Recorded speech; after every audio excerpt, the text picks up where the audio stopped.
വിശുദ്ധ ലൂക്ക എഴുതിയ സുവിശേഷം അധ്യായം 11, 14 മുതൽ 23 ഉൾപ്പെടെയുള്ള വാക്യങ്ങൾ. യേശുവും ബെൽസെബൂലും. അവൻ ഊമനായ ഒരു പിശാചിനെ ബഹിഷ്കരിക്കുകയായിരുന്നു. പിശാച് പുറത്തു പോയപ്പോൾ ആ ഊമൻ സംസാരിച്ചു. ജനങ്ങൾ അത്ഭുതപ്പെട്ടു.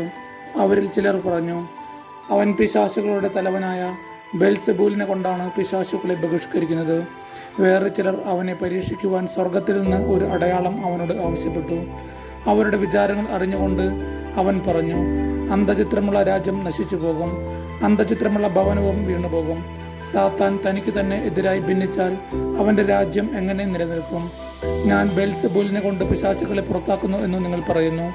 ബെൽസെബൂലിനെ കൊണ്ടാണ് ഞാൻ പിശാചുക്കളെ ബഹിഷ്കരിക്കുന്നതെങ്കിൽ നിങ്ങളുടെ പുത്രന്മാർ ആരെ കൊണ്ടാണ് അവയെ ബഹിഷ്കരിക്കുന്നത്? അതുകൊണ്ട് അവർ നിങ്ങളുടെ വിധികർത്താക്കളായിരിക്കും. എന്നാൽ ദൈവകരം കൊണ്ടാണ് ഞാൻ പിശാചുക്കളെ പുറത്താക്കുന്നതെങ്കിൽ ദൈവരാജ്യം നിങ്ങളുടെ ഇടയിൽ വന്നു കഴിഞ്ഞിരിക്കുന്നു. ശക്തൻ ആയുധധാരിയായി തൻ്റെ കൊട്ടാരത്തിന് കാവൽ നിൽക്കുമ്പോൾ അവൻ്റെ വസ്തുക്കൾ സുരക്ഷിതമാണ്.